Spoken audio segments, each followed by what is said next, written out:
जय हिंद दोस्तों। हम आज फिर से एक प्रैक्टिस सेट लेकर आ चुके हैं जो यूपी पुलिस कांस्टेबल के लिए चला रहे हैं। उसमें हमारा आज दूसरा प्रैक्टिस सेट है जिसमें कि फास्ट रिवीजन टाइप का हम कर रहे हैं। डिटेल्ड नहीं पढ़ रहे हैं, हम सिलेक्शन लेने के लिए पढ़ रहे हैं कि यदि अगर आज तक हमने जो सिलेबस पढ़ा हुआ है, कवर किया हुआ है, तो बस आज हमारा रिवाइज हो जाए। रिवाइज करने के लिए हम इस सेशन को चला रहे हैं। बहुत फास्ट पढ़ाएंगे, मतलब कि जो 38 प्रश्न है आपका 38 प्रश्न आपका 10 से 15 मिनट के बीच में हो जाना है या 20 मिनट के अंदर में ही हो जाना है। ठीक है, तो चलिए उसी सेशन को आगे बढ़ाते हैं ज़्यादा बात ना करते हुए। सबसे पहले हमारा प्रश्न है PMJDY कब लॉन्च हुई थी? तो कब लॉन्च हुई थी भाई? 28 अगस्त 2014 में। नॉर्मली 2014 याद रखिएगा, इतना डिटेल में नहीं पूछता कभी कभी, तो नॉर्मली आप 2014 याद रखिएगा। उस टाइम पे क्या हुआ था कि मोदी जी आए थे सत्ता में। ठीक है, अब चलिए उसके बाद क्या हो जाएगा। निम्नलिखित में से कौन सा देश भारत के साथ भूमि सीमा साझा नहीं करता है? इन चारों ऑप्शन में से कौन सा है? इन चारों ऑप्शन में से कौन सा है? तो मालदीव है, क्योंकि चाइना, म्यांमार और बांग्लादेश सभी की सीमा भारत से लगती है, वही एक है जिसकी नहीं लगती है। ठीक है, किसी युद्ध से भारत में ब्रिटिश औपनिवेशिक शासन की शुरुआत हुई थी? किस युद्ध से भाई? कौन सा युद्ध था वो? तो प्लासी का युद्ध था, प्लासी का युद्ध। ठीक है, बड़ी फेमस युद्ध है। सरकारीकरण का एक महत्वपूर्ण पर्यावरणीय प्रभाव क्या है? पर्यावरणीय प्रभाव क्या है भाई? उच्च कार्बन उत्सर्जन, उच्च कार्बन उत्सर्जन। उसके बाद क्या हमारा नेक्स्ट प्रश्न है?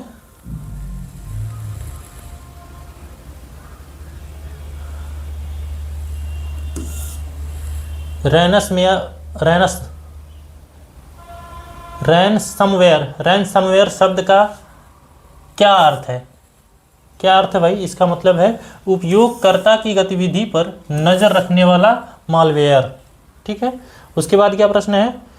सदगति पुस्तक जिस पर एक फिल्म बनी थी, किसके द्वारा लिखी गई थी? उसके बाद क्या है? तो इसका ऑप्शन कौन सा सही हो जाएगा? प्रेमचंद्र हो जाएंगे, प्रेमचंद्र। निम्नलिखित में से किस पूर्व भारतीय प्रधानमंत्री को भारत रत्न नहीं मिला था? इन चारों ऑप्शन में से मनमोहन जी को नहीं मिला था। ठीक है, भारत में प्रथम जनगणना की किस शासक के समय आयोजित की गई थी? किसके समय में की गई थी भाई? लॉर्ड मेयो के समय में की गई थी। चलिए दोस्तों, नेक्स्ट प्रश्न हमारे सामने है। डैश डैश दे रखा है, का अर्थ है किसी अन्य व्यक्ति की वेबसाइट पर बलपूर्वक नियंत्रण स्थापित करना। बलपूर्वक मतलब कि क्या करना पड़ेगा? ये क्या करना होता है? वेब हाईजैकिंग होता है। वेब हाईजैकिंग, किसी की वेब को जो है हैकिंग कर लिया जाए, हाईजैक कर लिया जाए, उसी को कहते हैं। ठीक है, भारत और बांग्लादेश के बीच किस नदी के कारण विवाद उत्पन्न हुआ? कौन सी नदी है भाई? तिस्ता नदी है। तिस्ता नदी है, इसके कारण विवाद होता है भारत और बांग्लादेश के बीच में। प्रथम विश्व युद्ध कब शुरू हुआ था? कब हुआ था भाई? तो ये हुआ था आपका 1914 में हुआ था। नेक्स्ट क्या है? हड़प्पा सभ्यता को अन्य किस नाम से जाना जाता है? हड़प्पा सभ्यता को किस नाम से जाना जाता है? सिंधु घाटी सभ्यता। ठीक है, भारत में जीएसटी के जनक कौन कहलाते हैं? भारत में जीएसटी के जनक कौन है भाई? अटल बिहारी वाजपेयी। अटल बिहारी वाजपेयी। किस सोशल मीडिया प्लेटफॉर्म ने इंस्टाग्राम स्टोरीज और स्नैप्स के समान फ्लीट्स की अवधारणा पेश की है? किसने की थी भाई? ये है ट्विटर एक्स, जो अभी किसकी है सबको पता है। कौन सा शब्द विशिष्ट नियमों के अनुसार टिप्पणियों यानी अवलोकनों को संख्याएं निर्दिष्ट करने की प्रक्रिया का वर्णन करता है? कौन सा भाई? माप है जिससे कि ये प्रक्रिया की जाती है। भारतीय संविधान का कौन सा अनुच्छेद वाक एवं स्वतंत्रता जो होता है ना, यानी अभिव्यक्ति की स्वतंत्रता से संबंधित है? तो ये कौन से में है? अनुच्छेद 19 है, सबको पता होता है, ये सबसे ज्यादा याद रहता है लोगों को। भारत के किस शहर में दुनिया के 90% छोटे हीरे संसाधित होते हैं? तो सूरत में सबसे ज्यादा होता है भाई। भारत का जो सूरत है वो भी गुजरात में। 2011 की जनगणना के अनुसार भारत में कुल वन आवरण क्या है? कितना था भाई? 21% था वन आवरण। कौन सा प्राचीन भारतीय ग्रंथ संगीता नृत्य और नाटक पर, संगीत नृत्य और नाटक पर विस्तृत लेख के लिए जाना जाता है और जिसे शास्त्रीय भारतीय कलाओं के लिए एक आधारभूत कृति माना जाता है। कौन है भाई? नाट्य शास्त्र, नाट्य शास्त्र है। अंतरराष्ट्रीय पुनर्निर्माण एवं विकास बैंक क्या है? इसका क्या मतलब है? मतलब कि IBRD का क्या फुल फॉर्म है, क्या मतलब है? यह एक अंतरराष्ट्रीय वित्तीय संसाधन है जो सदस्य देशों को वित्तीय सहायता प्रदान करता है। ठीक है दोस्तों। हरित क्रांति, जिसने कई विकासशील देशों में कृषि उत्पादन में उल्लेखनीय ढंग से वृद्धि की, में मुख्य रूप से शामिल थी। कौन थे भाई वो? उच्च उपज किस्म के बीज और रासायनिक उर्वरक, ये थी।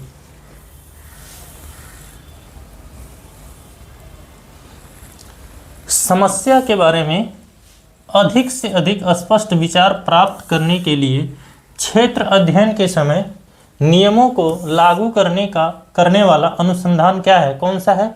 व्यवहारिक अनुसंधान है।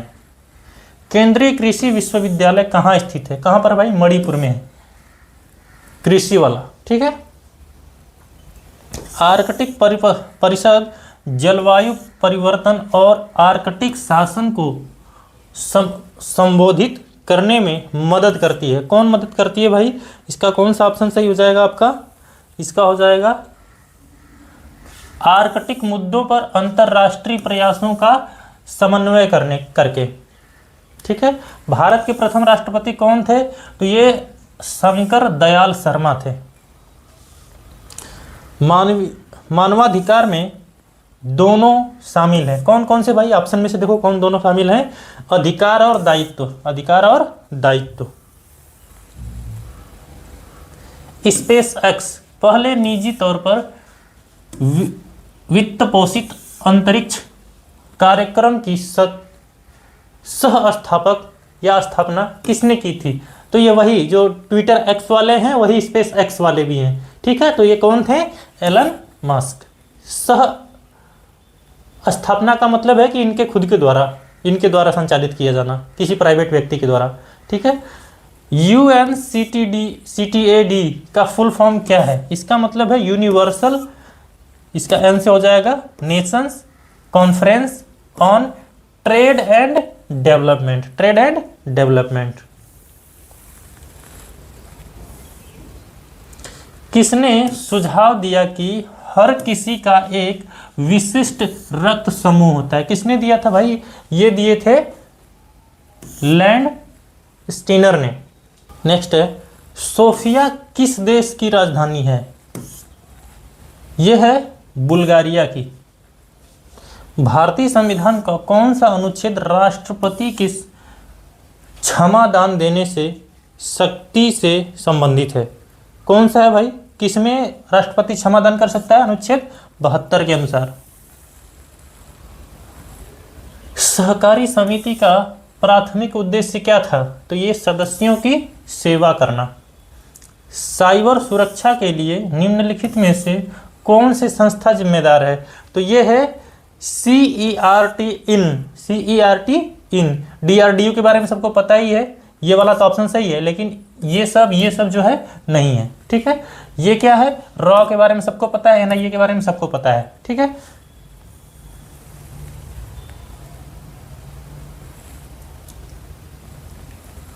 ग्रीन फाइनेंस किस तरह से सतत विकास का समर्थन करता है? कैसे करता है भाई? पर्यावरण के अनुकूल परियोजनाओं के लिए वित्तीय संसाधन उपलब्ध कराकर। ठीक है। व्हाइट्स गुड्स पर लगाई जाने वाली उच्च GST दर क्या है? कौन सी है भाई? ये 28% है। सबसे अधिक 28% ही होता है। भारत का सबसे बड़ा वन कौन सा है भाई? सुंदरवन है। लट्ठमार होली उत्तर प्रदेश के नीचे उल्लिखित किस शहर में मनाया जाता है? लट्ठमार होली भैया बरसाना में मनाई जाती है। उत्तर प्रदेश का पहला ट्रैफिक पार्क किस जिले में खोला गया है? तो ये प्रयागराज में है। प्रयागराज में है।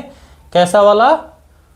ट्रैफिक पार्क है, पहला ट्रैफिक पार्क है। तो दोस्तों इस प्रकार से हम लोगों ने बहुत कम समय में एक प्रैक्टिस सेट सॉल्व कर लिया है, जिसमें हम क्या कर रहे हैं कि मैक्सिमम से मैक्सिमम प्रश्न टच करेंगे एग्जाम से पहले। इस तरीके से क्या हो जाएगा कि हमारा अच्छा से अच्छा रिवाइज हो जाएगा। कुछ प्रश्न जो जरूरी टाइप के हैं वो मैक्सिमम प्रैक्टिस सेट में आपको मिलेंगे। तो ये मत घबराइए कि ऐसे हम पढ़ेंगे तो हमारे कुछ टॉपिक छूट जाएंगे।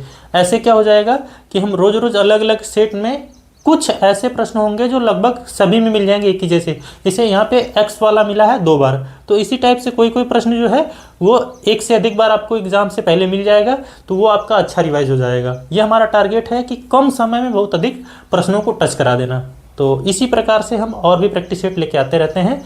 बाकी भी सब्जेक्ट हमारे इस चैनल पे चलता है। तो प्लीज़ अगर हमारा तरीका सही लग रहा है कि हमने जैसे सिलेक्शन लिया है वैसे ही आप लोगों को सिलेक्शन पार का सही रास्ता दिखा रहे हैं, यदि अगर हमारा रास्ता ठीक लग रहा है, हमारा तरीका ठीक लग रहा है, तो प्लीज़ हमारे चैनल से जुड़े रहें। नए हैं तो सब्सक्राइब करके रखें। Thank you.